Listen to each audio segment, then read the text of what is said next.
오늘 수백 명을 태운 유나이티드 항공기가 이륙 도중 타이어가 떨어지면서 비상 착륙하는 사고가 발생했습니다. 부상자는 발생하지 않았지만 타이어와 충돌한 차량 여러 대가 파손됐습니다. 기록적인 규모의 텍사스주 산불로 현재까지 수천 마리에 달하는 소가 숨진 것으로 전해졌습니다. 캐나다의 한 가정집에서 어린이 4명을 포함한 일가족 6명이 10대 용의자에 의해 숨지는 사건이 발생했습니다. 뉴햄프셔주에서 경찰이 불타는 차량에 뛰어들어 운전자를 구조하는 극적인 영상이 공개됐습니다. 최근 몇 년 사이 멜라토닌 섭취로 응급실을 방문한 어린이 수가 급증하면서 당국이 경고에 나섰습니다. 여러분 안녕하십니까? 3월 7일 첫 소식입니다. 오늘 오후 샌프란시스코 국제공항에서 일본으로 향하던 유나이티드 항공사가 이륙 도중 여객기의 타이어가 인근 주차장으로 떨어졌습니다. 타이어와 충돌한 차량 여러 대는 파손됐고 여객기는 LA 국제공항에 비상 착륙했습니다. 여준호 기자의 보도입니다. 샌프란시스코 국제공항에서 일본 오사카로 향하던 유나이티드 항공의 보잉 777 여객기.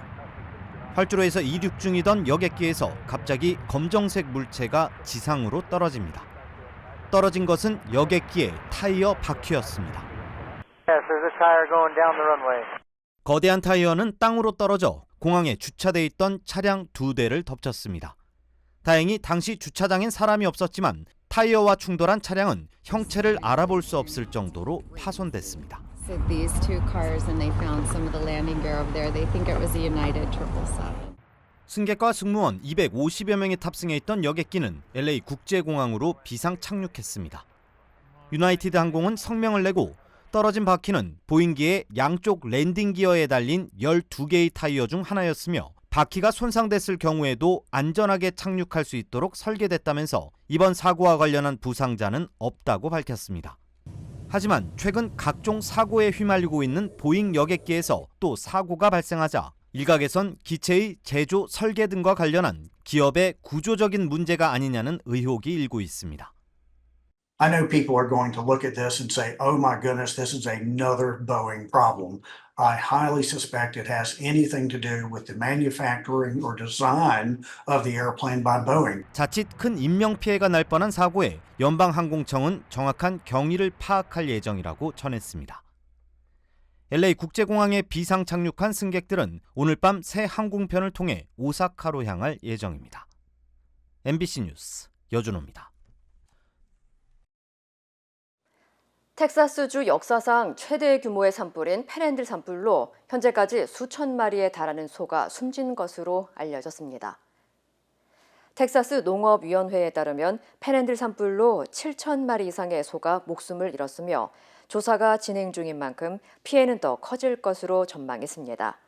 또 산불을 피해 목숨을 건진 소들도 새끼에게 모유를 먹이지 못하거나 발굽이 너무 타버려 안락사할 예정이라면서 최종 피해 규모는 10,000마리에 달할 것으로 추정했습니다. 특히 이번 산불은 수천 마일에 걸쳐 농장을 파괴하면서 텍사스 낙농업계에도 막대한 경제적 손실이 예상되고 있습니다. 한편 텍사스 산림청은 이번 산불의 주 원인을 송전선으로 지목하고 전선에서 점화돼 산불로 번졌다고 결론 지었습니다. 캐나다에서 어린이 4명을 포함한 일가족 6명이 숨지는 일이 발생했습니다. 캐나다 당국은 어제 오후 11시쯤 오타와 바헤이븐의 한 가정집에서 싸움이 벌어진 것 같다는 신고를 받고 출동했다고 밝혔습니다. 현장에 도착한 경찰은 해당 가정집에서 어린이 4명과 성인 2명이 숨져 있었고 이어 성인 남성 1명도 중상을 입고 쓰러져 있었다고 전했습니다. 부상을 입은 남성은 현재 병원에서 치료 중인 가운데 피해자들은 모두 스리랑카계로 확인됐습니다. This was a senseless act of violence perpetrated on purely innocent people. I know our whole community is shocked and mourning this event. I want to offer my condolences to the loved ones of all the victims for this unimaginable loss.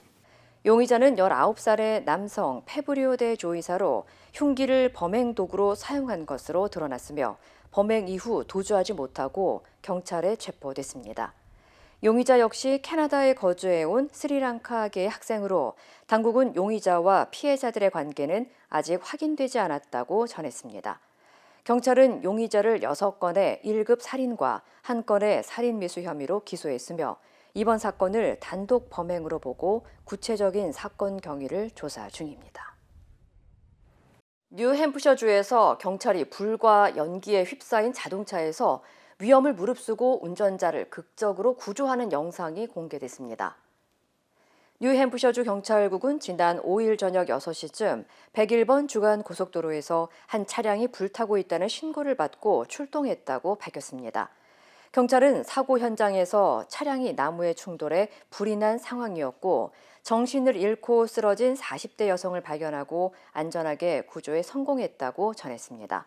They saw the car was pretty much fully engulfed in the front, the engine compartment there. So, we got there, used a fire extinguisher to kind of bring down some of the flames so I can get in there somewhat safely. 그러면서 한 목격자가 화염에 휩싸인 차량을 발견하고 빠르게 신고해 소중한 생명을 살릴 수 있었다며 감사의 마음을 전했습니다. I mean, they were probably only 30 to 45 seconds away from not being able to get her out, without one of them getting seriously burned or injured. 한편 경찰에 구조된 여성은 당시 만취 상태였던 것으로 드러나 현재 음주운전 혐의로 기소돼 다음 달 2일 법정에 출석할 예정입니다. 최근 몇 년 사이 멜라토닌 사용 증가로 인해 응급실을 방문한 어린이 수가 급증한 것으로 나타났습니다. 연방질병통제예방센터 CDC에 따르면 지난 2019년부터 2022년 사이 5살 이하의 어린이가 처방전 없이 멜라토닌을 섭취해 응급실을 찾은 기록은 1,930건으로 미 전역의 응급실 방문 수의 7%를 차지했습니다. 앞서 같은 이유로 2009년부터 2020년도 사이에 병원을 찾은 어린이들의 사례는 420% 급증한 바 있습니다. 이 가운데 5천여 건은 젤리 형태의 멜라토닌 제품을 섭취한 것으로 조사됐으며 대부분은 제대로 닫혀있지 않은 제품의 용기를 열어 섭취한 것으로 드러났습니다. 당국은 또 25개의 멜라토닌 젤리 제품에서 위험한 수준의 호르몬이 포함되어 있다고 경고했습니다. 한편 미국 수면의학회는 지난해 멜라토닌이 연방식품의약국 FDA에 엄격하게 규제되지 않기 때문에 어린이에게 멜라토닌을 사용하지 말라고 경고한 바 있습니다. 지난달이 전 세계적으로 역대 가장 따뜻한 2월이었다는 분석 결과가 나왔습니다. 코페르니쿠스 기후변화 서비스에 따르면 지난달 기온이 산업화 이전 시기인 1850년부터 1900년 사이의 2월 평균보다 섭씨 1.77도 높은 것으로 나타났습니다. 이에 따라 지구 평균 기온은 9개월 연속해서 각 달 기준으로 사상 최고를 기록한 것으로 분석됐습니다. 85% of all the days this winter have been above normal. So we've only had 13 of them that were below normal. 이와 함께 지난달 세계 평균 해수면 온도도 섭씨 21.06도로 지난해 8월 나왔던 이전 기록을 깨면서 사상 최고 기온을 경신했습니다. 이에 대해 일부 전문가들은 최근 세계 평균 기온이 예외적으로 높아 산업화 이전 시기 수준보다 2도 높은 날이 이어지고 있다면서 지구 온난화가 갈수록 심각해지고 있다고 우려했습니다. El Nino is part of it, and our ongoing climate change. Climate trends have been warming over time, especially overnight minimum temperatures. We just don't get as cold as we used to in the winter. 한편 세계 각국은 지난 2015년 파리 기후변화 협정을 체결하면서 오는 2100년까지 지구 평균 온도를 2도 이상 상승하지 않도록 온실가스 배출량을 줄이기로 합의한 바 있습니다. 최근 프랜차이즈 버거인 파이브가이즈의 가격이 $20를 훌쩍 넘으면서 가격 논란이 일고 있습니다. 소셜미디어에 게시된 글에 따르면 누군가 파이브가이즈에서 베이컨 치즈버거와 음료 그리고 감자튀김을 주문한 금액이 모두 $24 10센트가 나왔다며 영수증을 찍어 게시했습니다. 그러면서 자신은 최대 $15로 예상하고 주문했다면서 가격이 말이 되지 않는다는 등의 글을 남겼고 이 게시글은 7만 7천 개의 좋아요와 댓글 12,000개 이상이 달리며 화제를 모았습니다. 글을 본 네티즌들은 패스트푸드 음식이 이제 사치스러운 음식이 되어가고 있다면서 비싼 가격을 비난했고, 또 일각에서는 파이브 가이즈는 원래 일반 버거, 프랜차이즈 가게보다 프리미엄 브랜드였다는 반응도 보였습니다. 미 전역의 파이브 가이즈 가격은 모두 다르며 베이컨 치즈버거의 경우 오하이오주 콜럼버스에서는 $12 99센트, 뉴욕시에서는 $13 9센트, 그리고 LA 지역에서는 $14 39센트에 판매되고 있습니다. 한편 이번 논란과 관련해 파이브 가이즈는 입장 표명을 하지 않은 것으로 전해졌습니다. 긴 러닝타임으로 악명 높은 오스카 시상식이 오는 일요일 열리는 가운데 쉑쉑 버거가 오스카 러닝타임에 따라 무료로 버거를 제공합니다. 쉑쉑 버거는 이번 오스카 시상식의 예상 러닝타임을 3시간 31분으로 예상하고 시상식 다음 날인 11일 실제 러닝타임에 따라 무료로 음식을 제공한다고 밝혔습니다. 만약 시상식 시간이 3시간 31분을 넘을 경우 치킨 쉑 샌드위치를 무료로 제공하며 3시간 31분을 넘기지 않을 경우에는 스모크 쉑 버거가 무료입니다.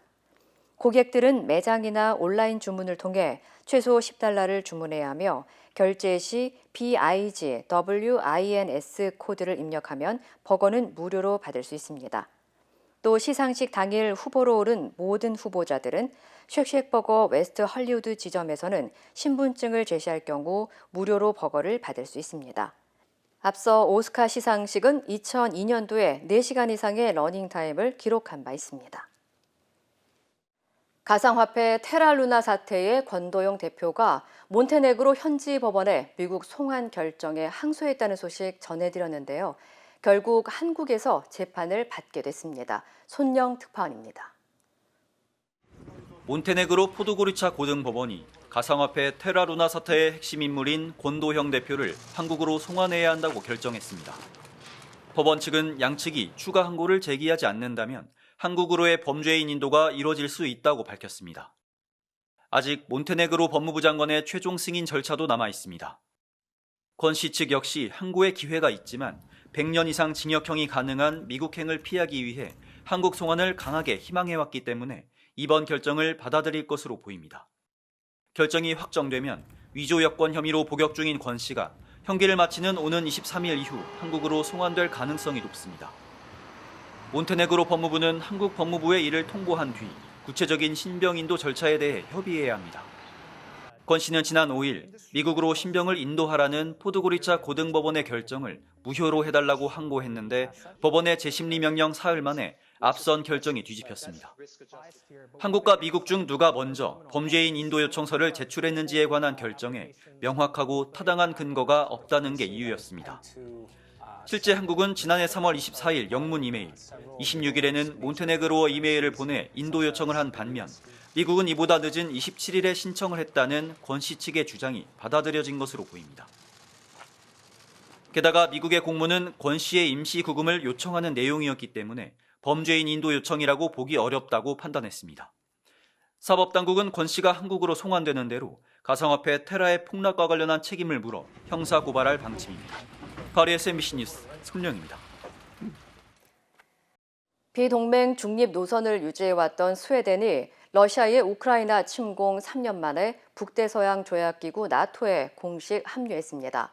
지난해 핀란드에 이어 스웨덴까지 나토에 가입하면서 북유럽 발트해에서 러시아가 완전히 포위되는 형세가 됐습니다. 워싱턴에서 김수진 특파원입니다. 스웨덴 총리는 오늘 미국 국무부를 찾아 스웨덴의 나토 공식 가입 문서를 토니 블링컨 장관에게 전달했습니다. 미국은 나토 회원국의 조약 가입서를 수탁하는 역할을 맡고 있습니다. Let me be the very first to welcome Sweden as a party to the Washington Treaty and the 32nd member of the North Atlantic Treaty Organization. 나토의 32번째 공식 회원국이 된 스웨덴은 이제 미국이 주도하는 나토의 집단 방위 규정을 적용받게 됩니다. 집단 방위 규정은 한 회원국이 다른 나라의 침략을 받으면 나토 전체에 대한 공격으로 간주하고 다른 회원국도 전쟁에 자동 개입하도록 하고 있습니다.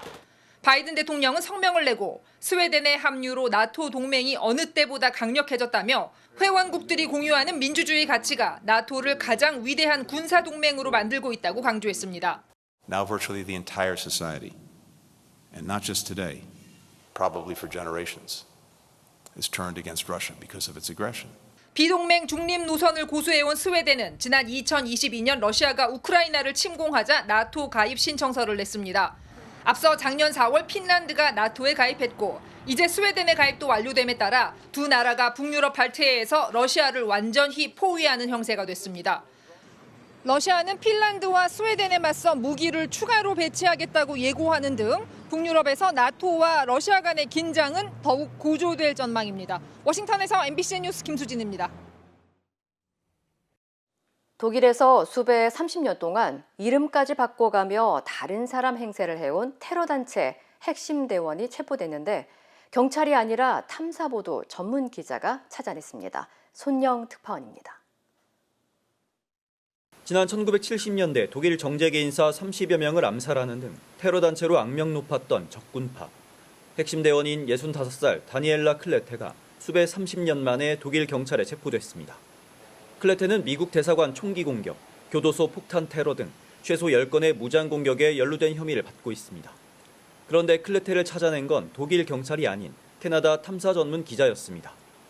범죄 전문 팟캐스트 진행자들의 요청을 받은 기자가 시중에 공개된 얼굴 인식 프로그램을 사용해 30분 만에 클레테를 추적해낸 겁니다. 한 달 이용료가 $30인 이 얼굴 인식 프로그램을 한번 사용해 보겠습니다. 30년 전 수배 사진을 이렇게 사이트에 넣어봤더니 인터넷 사이트에 공개된 사진들과 유튜브 영상들을 대조해서 최근 사진들을 이렇게 찾아줍니다. 나이가 훨씬 든 노인의 이름도 다른 사람이었지만 함께 표시된 SNS 출처로 추적해봤더니 가명으로 살고 있던 클레테가 맞았습니다. 제보를 받은 경찰이 클레테를 체포했고 자택에선 대전차 무기와 수류탄, 기관총과 탄약이 발견됐습니다. Die uns schließlich zu der Überzeugung gelangen ließ, dass es sich bei der Frau, auf den der Hinweis abzielte, tatsächlich um eines der drei wegen verschiedener Raubtaten und versuchten Mordes gesuchten mutmaßlichen ehemaligen RAF-Mitgliedern handelt. 하지만 앞으로 경찰이 직접 이러한 방식으로 수사를 계속할 수 있을지는 미지수입니다. 개인정보보호법을 침해할 소지가 있기 때문입니다. 새로운 기술을 인류가 어떻게 활용해야 좋을지 유럽에선 또 다른 고민과 논쟁에 마주했습니다. 파리에서 MBC 뉴스 손령입니다. 힘들고 어려울 때 실력 있는 변호사가 필요하십니까? 60년 역사의 대형 로펌 KMFM 로펌의 최미수 변호사와 함께하세요. 교통사고, 민사법, 형사법, 가정법 등 풍부한 경험과 최고의 실력으로 완벽하게 도와드립니다. 최고의 보상을 책임지는 실력 있는 대형 로펌. 도움이 필요할 때 강한 힘이 되는 변호사. KMFM 로펌 최미수 변호사. 213-427-2350. 중국 왕이 외교부장이 한반도에 다시 전쟁이 일어나는 일은 없어야 한다고 말했습니다. 하지만 북한을 두고 합리적인 안보 우려를 갖고 있다며 두둔하는 모습이었습니다. 베이징에서 이유경 특파원입니다. 왕이 중국 외교부장이 중국 최대 연례 정치 행사인 양회를 맞아 기자회견을 열었습니다.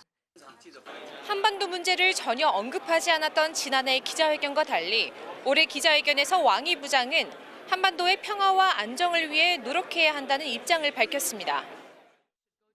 왕이 부장은 한반도 정세 악화를 원치 않고 다시는 전쟁이 일어나지 않아야 한다고 말했습니다. 世界已经够乱了，半岛不应该再次生战生乱。谁要借半岛问题开冷战对抗的倒车，就要承担历史责任。 하지만 무력 도발을 거듭해온 북한을 두고 합리적인 안보 우려를 갖고 있다며 두둔하는 듯한 모습을 보였습니다. 根本之道是重启和平谈判，解决各方，尤其是朝鲜方面的合理安全关切，推动半岛问题的政治解决进程。 한편 중국에 대한 수출 제재를 강화한 미국을 두고선 지난해 샌프란시스코 회담 당시 중국의 발전을 낙관하겠다던 약속을 어겼다고 거세게 비판했습니다. 打压中国的手段不断花样翻新，单边制裁的清单在不断的延长，欲加之罪已经到了匪夷所思的程度。 지난 1월 대만 총통선거에서 독립 성향인 대만 민진당의 라이칭도 후보가 당선된 것을 두고서는 중국의 지방선거일 뿐이라며 대만 독립을 지지하면 화를 자초하고 쓴맛을 볼 것이라고 경고했습니다. 베이징에서 MBC 뉴스 유경입니다. 116년 전 미국의 여성 노동자들이 빵과 장미, 그러니까 생존권과 참정권을 보장해달라며 거리로 나왔습니다. 내일은 국제 여성의 날인데요. 한국은 어떤 변화가 있었을까요?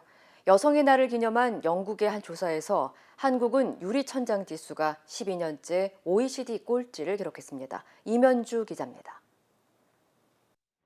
영국의 시사주간지 이코노미스트가 국제 여성의 날을 맞아 일하는 여성의 환경을 평가하는 유리천장 지수를 조사한 결과 한국이 OECD 선진국 29개국 가운데 가장 낮은 29위를 기록했습니다.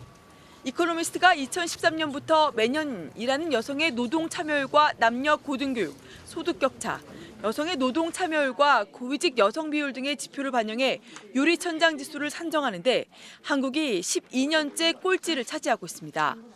유리천장 지수가 낮다는 것은 그만큼 일하는 여성의 환경이 열악하다는 뜻인데 일하는 여성에게 우호적인 환경을 갖춘 나라는 2년 연속 아이슬란드가 차지했고 스웨덴과 노르웨이, 핀란드 등 북유럽 국가들이 지표에서 높은 점수를 받았습니다.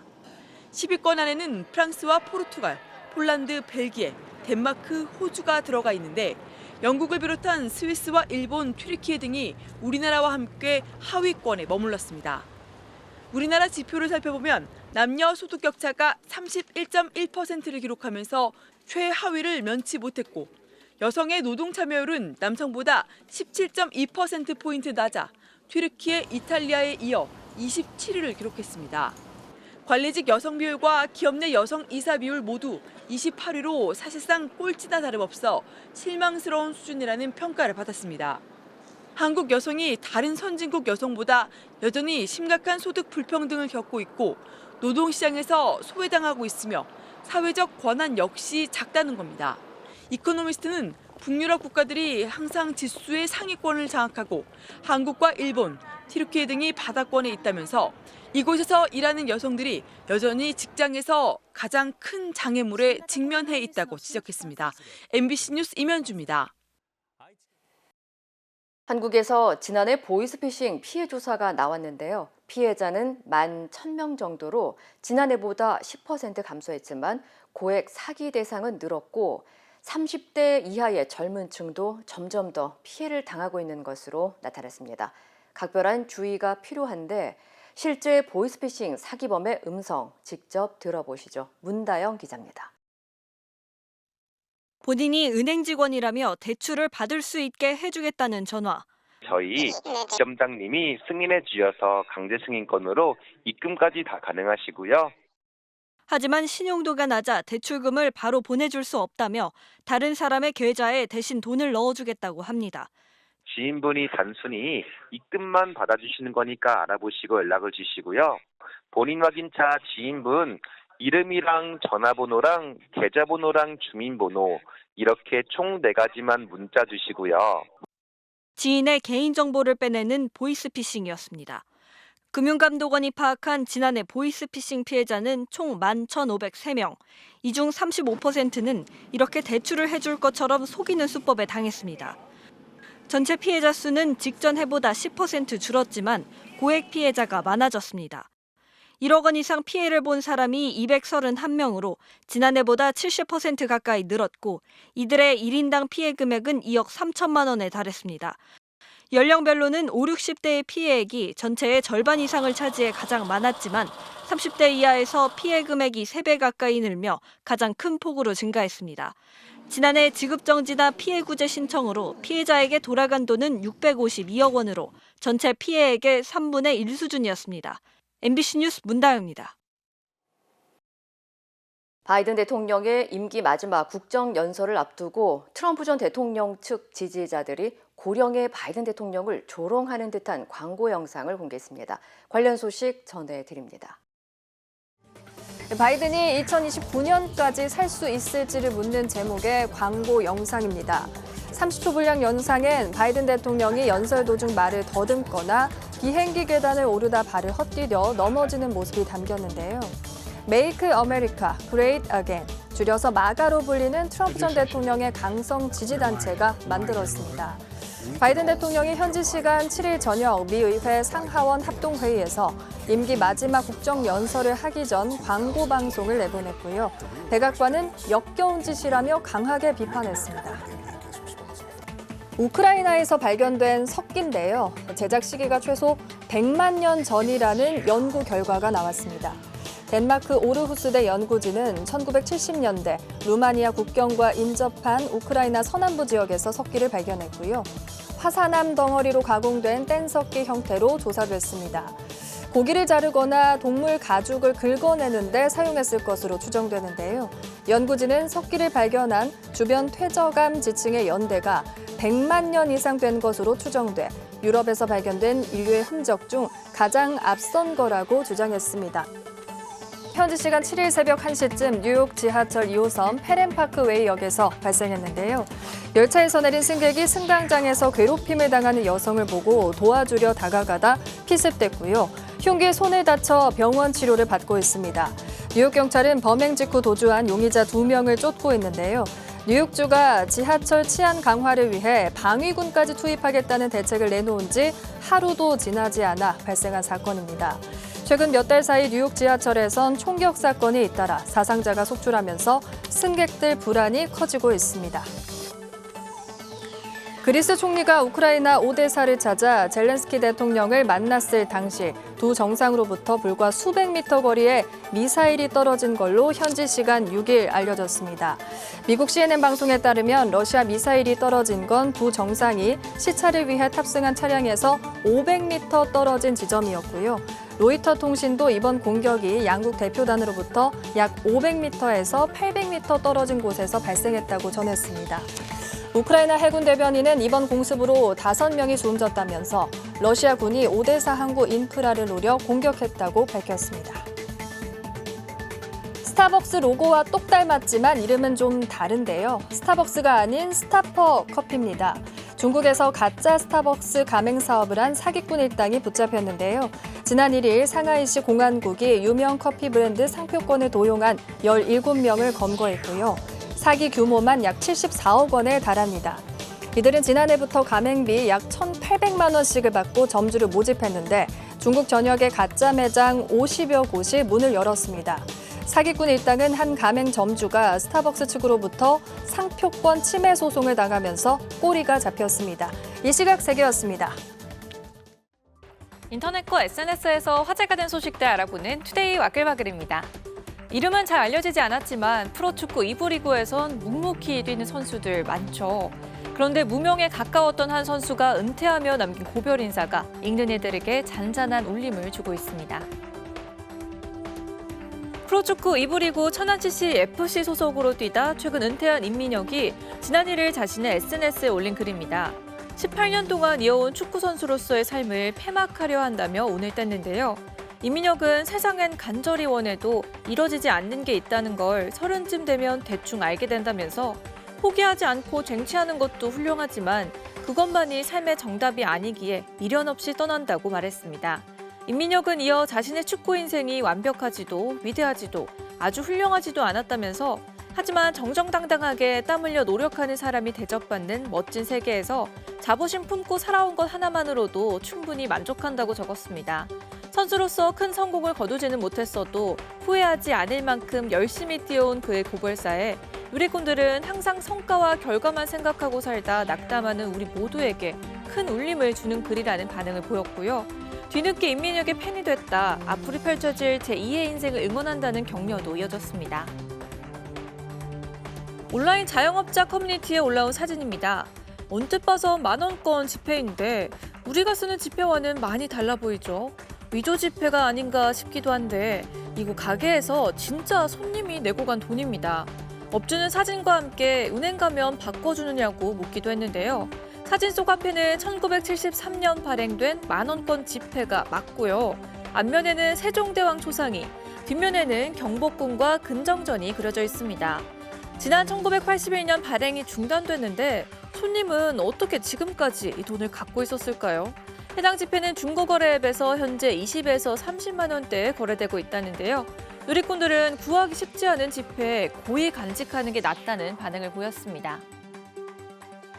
미국에서 고장난 경비행기 한 대가 낙하산을 펼친 채 추락하는 모습이 포착돼 화제가 됐습니다. 낙하산 덕분에 아무도 다치지 않았다는데요. 낙하산을 탄 사람이 아니고 경비행기가 낙하산에 걸려 있습니다. 하늘에서 땅으로 수직 낙하 중이죠. 그래도 낙하산을 펴서 다행히 떨어지는 속도는 빠르지 않아 보이는데요. 미국 워싱턴주에서 현지 시간 5일 벌어진 일입니다. 당시 하늘을 날던 경비행기가 엔진 고장을 일으키며 추력을 잃었고요. 낙하산 덕에 조종사와 탑승자 모두 크게 다친 곳 없이 구조됐습니다. 경비행기 낙하산은 긴급 사각 때 기체 추락 속도를 시속 30km대까지 줄여주는 걸로 알려졌고요. 현재 누리꾼들은 비상 상황에 대비해 설치된 비행기 낙하산이 소중한 생명을 구했다는 반응을 보였습니다. 기내에서 건장한 최고의 남성이 화장실 문을 잡아당겨보지만 꿈쩍하지 않습니다. 승객이 화장실에 갇힌 비상 상황에 여객기 조종사가 직접 나선 건데요. 승무원과 다른 탑승객까지 모두 달려들어도 속수무책. 화장실 안에 갇힌 30대 남성 승객은 30여 분간 옴짝달싹 못했는데요. 지난해 12월 미국 솔트레이크 시티에서 뉴올리언스로 가는 미국 항공사 여객기에서 벌어진 일이고요. 기내 화장실 갇힘 사고 잘 안 일어날 것 같지만 불과 2달 전에도 인도의 한 여객기에서 벌어졌고요. 당시 화장실 문 잠금 장치가 고장나 승객이 무려 1시간 40분 동안 갇혔는데요. 누리꾼들은 안전을 생명으로 하는 항공사들이 기내 정비에 소홀하면 누굴 믿고 타느냐는 반응을 보였습니다. 투데이 와글와글이었습니다.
이상으로 3월 7일 목요일 뉴스를 마칩니다. 시청해주신 여러분 고맙습니다.